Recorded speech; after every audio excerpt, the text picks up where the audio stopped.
नमस्कार दोस्तों और अच्छा बंधन की ढेर सारी शुभकामनाएं। आज मैं एक ऐसे वैज्ञानिक के बारे में बात करना चाह रहा हूं जिन्होंने दुनिया को एक नई दिशा दी और साथ में उनके किए गए कार्य से समाज में साइंटिफिक का क्या इफ़ेक्ट होता है उसके बारे में। तो आज के वीडियो का दो पहलू है। एक तो उस साइंटिस्ट के बारे में बताना, दूसरा उनके के जरिए इस में क्या चेंजेस होता है। आइए पहले हम उन साइंटिस्ट के बारे में बात करते हैं। उनका नाम है माइकल फैराडे।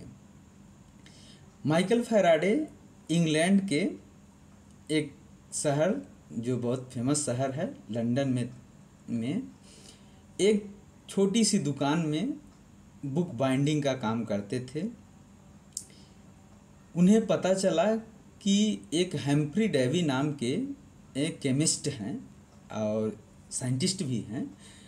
अपने इन्वेंशन से लोगों को पूरे इंग्लैंड के लोगों को बहुत आश्चर्यचकित कर दिए हैं। तो और उनका शो चलता है उनके शो में हर कोई, जैसे हम लोग सिनेमा देखने जाते हैं वैसे ही वहाँ पर उनका शो चलता है।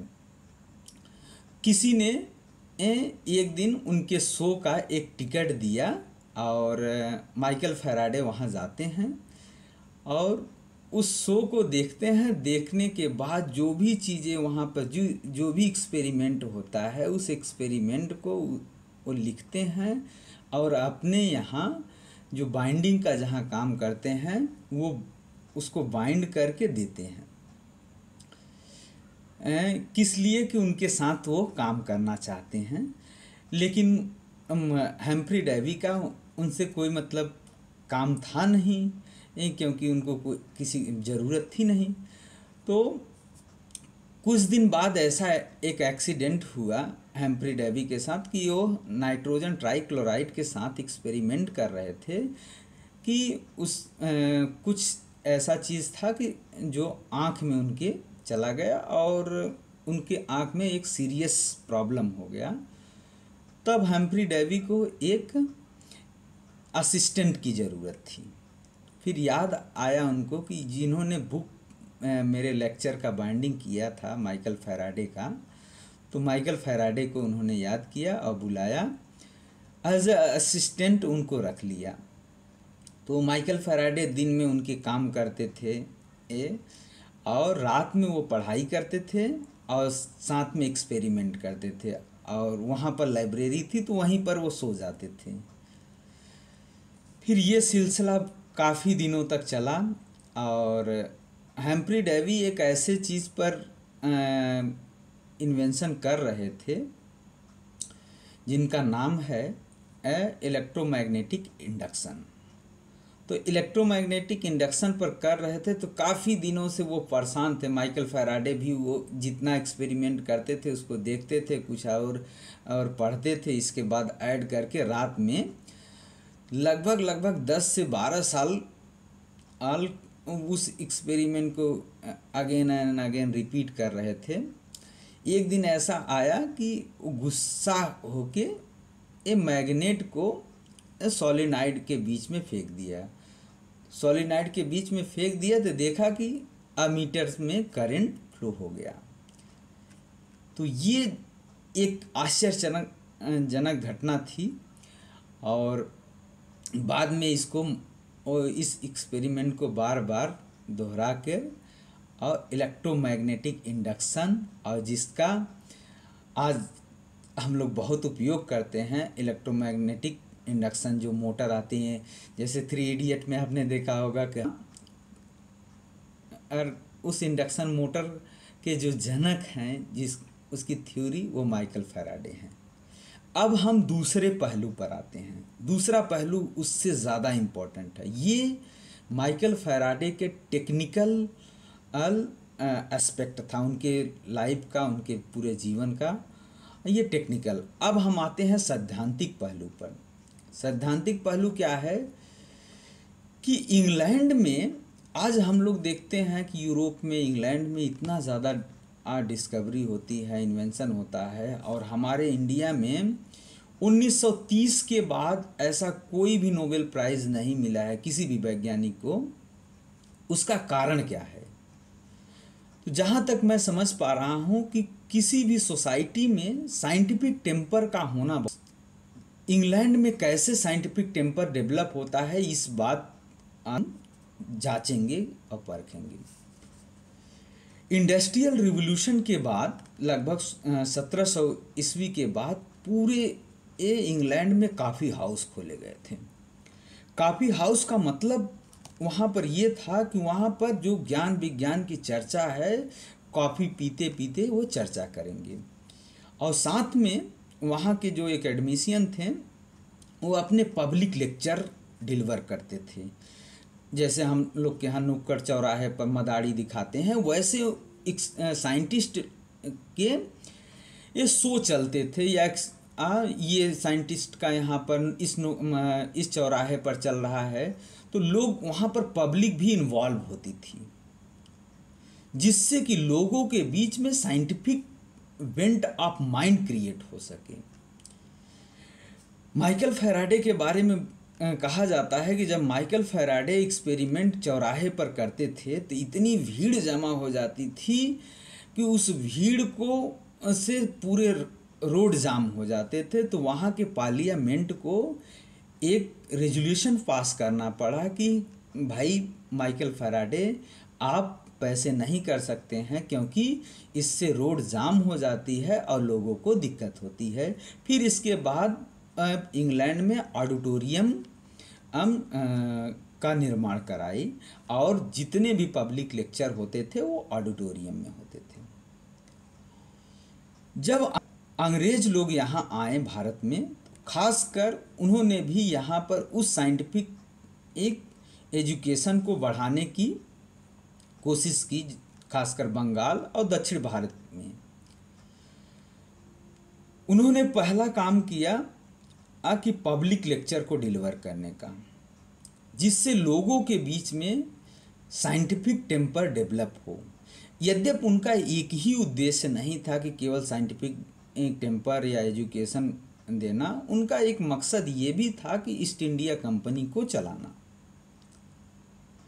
तो यहाँ पर जब मैं इसका साक्ष्य भी मैं देखता हूँ कि मैं 2018 में एक हफ्ते के लिए बंगाल गया था, तो वहाँ आज भी पब्लिक लेक्चर चलते हैं। जादवपुर यूनिवर्सिटी की मैं बात कर रहा हूँ, उसके सामने, जिसमें रमन ने एक जो महत्वपूर्ण रमन स्कैटरिंग के नाम से जाना जाता है, पूरी दुनिया जानती है, जस्ट जादवपुर यूनिवर्सिटी के सामने है।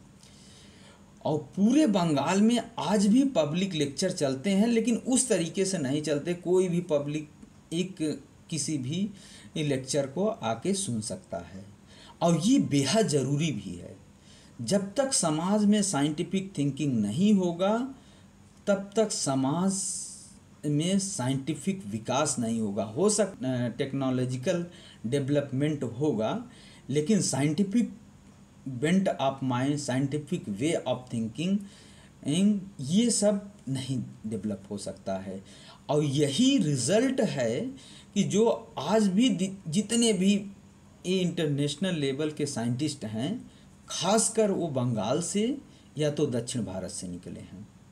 जैसे आचार्य प्रफुल्ल चंद्र राय, मेघनाथ साहा, सीवी रमन, जितने भी आप इंटरनेशनल लेवल के साइंटिस्ट देखेंगे, वो ज़्यादातर बंगाल से हैं या तो दक्षिण भारत से हैं।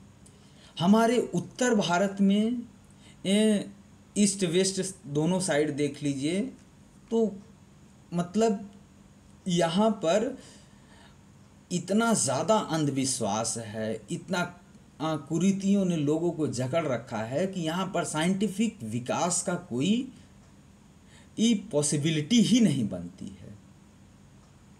अतः हम सभी से आग्रह करते हैं कि ज़्यादा से ज़्यादा अपने आसपास जो पढ़े लिखे लोग हैं, उनके बीच साइंटिफिक टेम्पर को डेवलप किया जाए। बिना साइंटिफिक टेम्पर के हम फंडामेंटल रिसर्च में जा नहीं सकते हैं, और फंडामेंटल रिसर्च नहीं होगा तो एडवांसमेंट होगा एक आध कहीं इधर उधर से, लेकिन उससे समाज में कोई चेंजेस नहीं आएगा। समाज में तब चेंजेस आएगा जब लोगों के बीच में ये साइंटिफिक टेम्पर का डेवलप हो। जैसे ये यूरोप में वॉल्टेयर ने किया था, टाइको ब्राहे ने किया था, गैलीलियो ने किया था। इन लोगों की वजह से ये वहाँ पर आज साइंटिफिक एडवांसमेंट हुआ। कुछ लोग बोलते हैं कि सारा नॉलेज जो वेदों से आया है, इस बात से मैं थोड़ा इत्तेफाक रखता हूँ, लेकिन समझने वाली बात है कि वैदिक लिटरेचर ने हमें डिबेट और डिस्कशन, जो शास्त्रार्थ की परंपरा थी, इसको सुचारू रूप से चलाने के कोशिश की, जिसमें आप देखेंगे कि एक धर्म या किसी भी विषय पर और वो लोग चर्चा करते थे। इस चर्चा से क्या हुआ, समाज में एक साइंटिफिक टेम्पर डेवलप हुआ। उस साइंटिफिक टेम्पर का रिजल्ट ये रहा कि पोस्ट वैदिक पीरियड, जिसका काल है कि 600 बीसी से लेकर 1100 एडी, और उस साइंटिफिक टेम्पर का रिजल्ट ये है कि जो सूर्य सिद्धांत एस्ट्रोनॉमी के क्षेत्र में पूरी दुनिया को सबसे बेहतरीन जो कॉन्सेप्ट लेके आया, जो हीलियोसेंट्रिक प्रिंसिपल ऑफ यूनिवर्स का, वो पहली बार हमारे भारत से दिया गया। दूसरा, मेडिकल साइंस में सर्जरी जो कि यूरोप और कहीं पर भी इसकी चर्चा भी नहीं होती है, चरक और सुश्रुत ने ये चरक संहिता और सुश्रुत संहिता लिखा। ये पोस्ट वैदिक पीरियड का, और बहुत सारे सुलभ सूत्र हैं ज्योमेट्री के बारे में, यज्ञ वेदियाँ कैसे बनाई जाती हैं, उसके लिए हमें एक एडवांस लेवल की ज्योमेट्री, जो हमारे पोस्ट वैदिक पीरियड की का ही देन है। ट्रिग्नोमेट्री में कोज्जा, जो आज हम लोग सुनते हैं साइन थीटा कॉस थीटा, इसके जो टेबल हैं वो भी पोस्ट वैदिक पीरियड में है। ये समझने वाली बात है। लेकिन इसके बाद क्या हुआ कि जैसे ही माया फिलॉसफी यानी शंकराचार्य की फिलॉसफी आई, शंकराचार्य की फिलॉसफी ने ये कास्ट सिस्टम को डेवलप कर दिया। कास्ट सिस्टम जो वो वर्ण व्यवस्था थी, एक कर्म के आधार पर, वो जात के आधार पर चेंज हो गई, और जिसका परिणाम ये रहा कि कार्य करने वाला कोई जो शूद्र जात का है और लिखने वाला जो अपर कास्ट का है। इसमें क्या हुआ, विज्ञान के जो बेसिक प्रिंसिपल है, कार्य कारण का सिद्धांत, कॉज एंड इफेक्ट रिलेशनशिप, ये ब्रेक हो गया। जैसा कि आज भी हम लोग देख रहे हैं कि स्कूल कॉलेज में प्रैक्टिकल कोई कर रहा है, लिख कोई रहा है, यद्यपि प्रैक्टिकल हो भी नहीं रहा है। यदि जो व्यक्ति प्रैक्टिकल करे वह प्रैक्टिकल के बारे में लिखे, तभी जाके वो चीज़ों को अच्छे से समझ पाएगा, और जब अच्छे से समझेगा तभी साइंटिफिक डिस्कवरी हो सकती है।